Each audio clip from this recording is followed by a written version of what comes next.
So welcome to the third and final part of my surgical journey video series thing where I talk about me wanting to become an ear, nose and throat surgeon and applying to the ST3 interviews. So in the first video we talked about my rotations and how I was feeling ENT surgery. And then in my second, I applied for ENT surgery and actually got an interview. Now, in this final part, we'll be talking through the interview process and what happens next.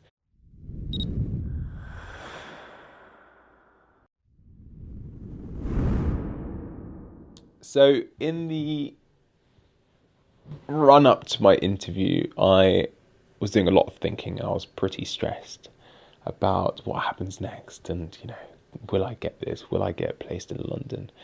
Will I need to uproot my life? And it was never useful. This sort of stressing and worrying was never useful, and it was very unlike me. But I think the gravity of the scenario meant it was probably expected.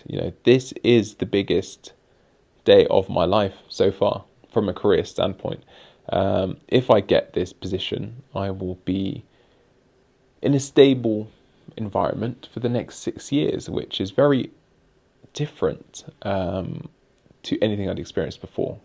Within medical school, you get different rotations around your university. You can get, for King's, we were placed in Margate or Canterbury or Chichester or King's College London or St Thomas's.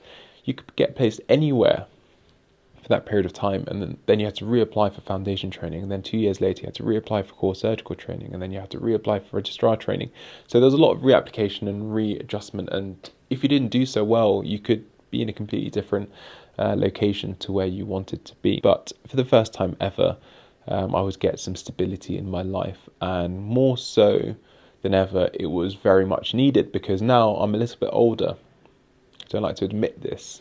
This fresh face and this fresh fade can lead you to think that I'm actually quite young, but I'm actually quite old, and I feel it in my bones. But essentially, I needed a bit of stability in my life.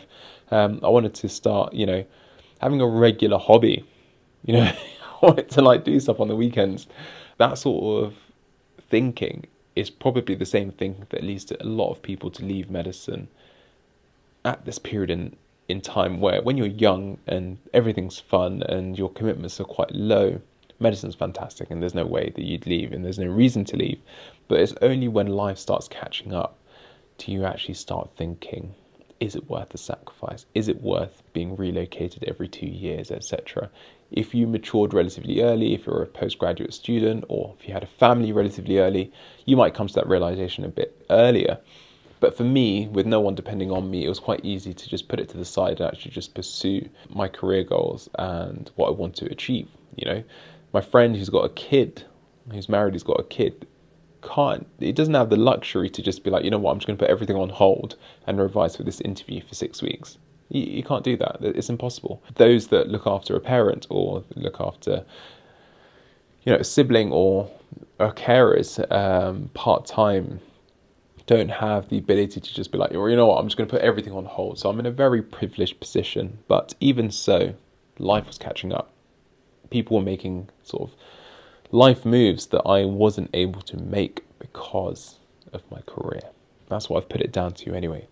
But I was yearning, I was keen on actually having a bit of stability in my life and actually moving forward with it. And I will probably talk about this in more detail later.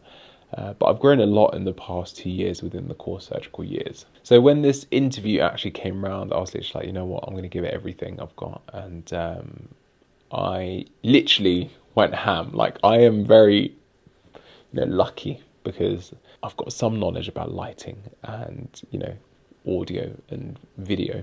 And for the interview, I was actually going to get my SLR set up, so I'd have this beautiful blurred background. I was going to hook up my expensive microphone to the laptop. I was going to put this light up, so I would have optimal conditions for the actual online interview. But then I thought, what if things go wrong? What if it doesn't work? What if they can't hear me? I didn't want to take the risk. So in the end, I opted for a big old light to illuminate my face and my mouth, and a clear white background, and I used the webcam off of my laptop, which was 1080p, which would be plenty. And then I had the 45 minutes of my interview, and I absolutely love interviews. I love being grilled. I love vivas. I love the entire scenario where someone pushes you to get the best out of you, because that's how I learn. That's how we learn in theatre. That's how we get, drilled to learn from medical school, from OSCEs. So I actually found it a really enjoyable process. It was very fair. People were very kind, completely neutral, but they're ENT surgeons, so they're still kind. Whereas you can get some, other specialty doctors who are neutral, but you can tell hate you. But I didn't get that impression at all, and I really enjoyed my interview. And I did feel that the best of me came out in my interview. And then it all came to an end. The entire journey for the 2 years came to an end. The interview was done, and then I was just left with this gaping hole of time, space, energy, and I didn't know what to do with it. So what I ended up doing was went on a bike ride, went for a couple of laps of Richmond Park, and then I came back, and then I cycled to my parents, and I chilled with them, and we had a bit of a discussion about what happens next. Now, again, they don't tell you when they're going to tell you whether you'd got it or you hadn't got it. All I could do was carry on. So I booked myself a 7-day trip to go skiing. And I met up with a couple of my mates. We went skiing. We had an incredible time in Val d'Isere. And then it was just back to regular work, like nothing had happened. It was so strange. The only way I can describe it, and I've had this described to me in this way, and I understand it, that's why I'm repeating it, not because I have personal experience in this. But it's like having a baby, I'm told. When you're pregnant with this baby, I'm going to get roasted for this analogy, but when you're pregnant with this baby, you're looking after this baby, and it's your entire focus of your life.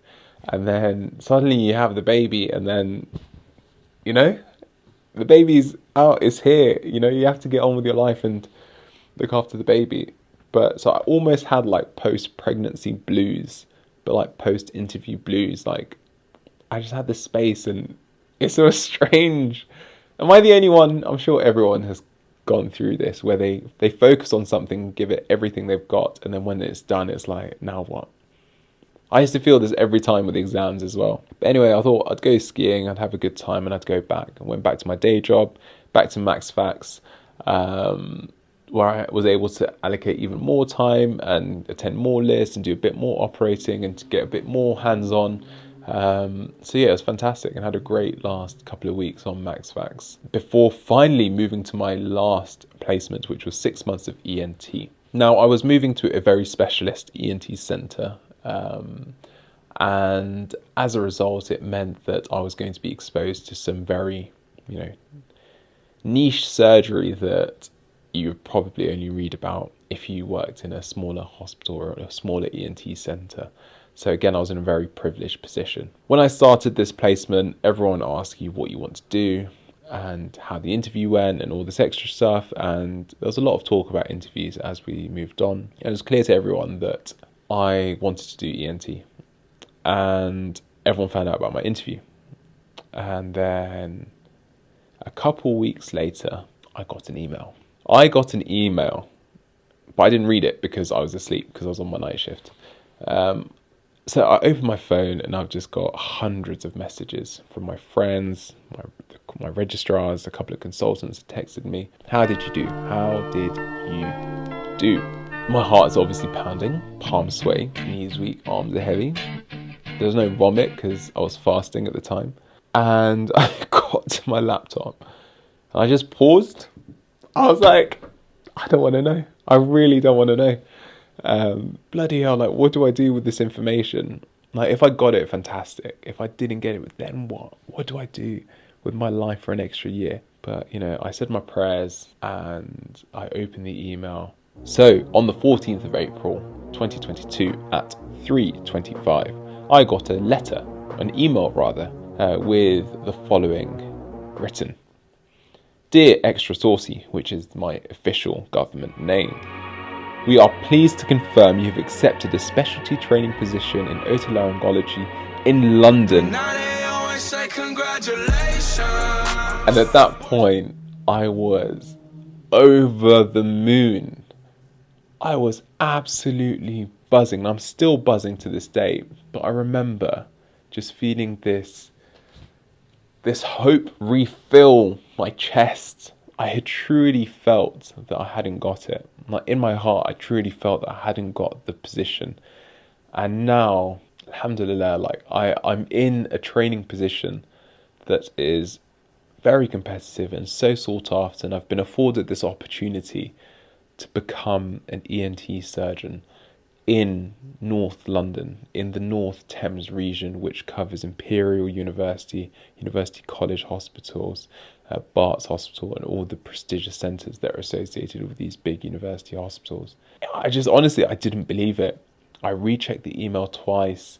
I logged in, I logged out, I checked Oriel.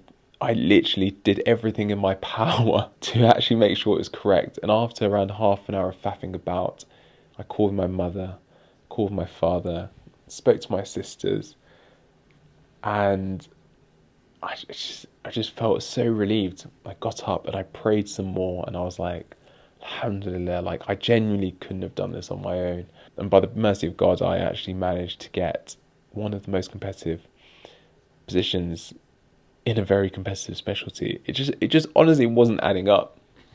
And then the worst part was, I had to go to a night shift. I had to go to my night shift knowing that I'd just passed the biggest bottleneck of my career. And I spoke to all the registrars, and everyone I met found out quite quickly. And they all relived their own sort of finding out stories. And it genuinely was like that moment in Harry Potter. There's a lot of analogies in today's video, but it's like that analogy in Harry Potter where like you choose your wand. Like, is that pivotal moment in everyone's career? And it was such a sweet moment. Like it was, there's no other way to describe it, but it was bloody sweet. And it was so like, I don't even have adjectives to describe it. I don't even have adjectives to describe it currently.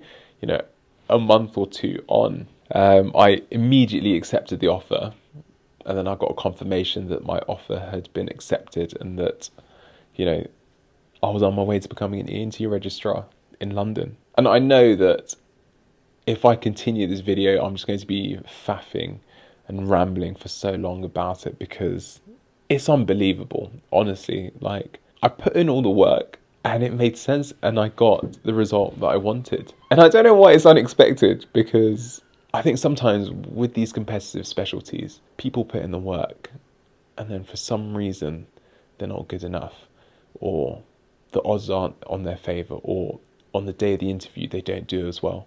And I was almost convinced that that was going to be my outcome. And I was shocked to find that actually, I am good enough. That doing the work really does pay off. And so, yeah, for the next 6 months, I will be preparing to become an ENT registrar, which is a slight shift from what I'd previously planned for my 6-month ENT block. Now, I want to experience as many emergencies as possible. I will probably be coming in overtime to, you know, see certain things that I may be expected to do on my own next year and actually get a good foundation in ENT surgery. So then when I'm a consultant's registrar next year, I can actually perform as best as I can, and I don't need to waste a couple of lists while I'm getting used to certain, you know, setups of otology or rhinology or things I hadn't experienced before. So yeah, I know I probably misled you at the start of this video series, but I'm absolutely buzzing, like, alhamdulillah. That's all I can say, alhamdulillah. But yeah, so more videos coming soon, and please let me know what you want to see more of. I will be doing a lot more videos this summer because I've actually missed YouTube so much. Like, I genuinely have taken a step back on purpose, and now I've come back with all this vigor and energy. So yeah, more videos coming soon. And more series. I think I really enjoy series because you know what to expect for the next couple of videos. I will also be setting myself challenges. I'm toying with the idea of doing a daily vlog for 30 days as a challenge. I'm not too sure. But anyways, it is a Sunday. It is glorious outside. I'm going to go for a walk in the summer sun and probably get a Frostino and hit the gym. I will be doing more gym content because, yeah, I love gym as well now. That's a new thing. All right, peace out.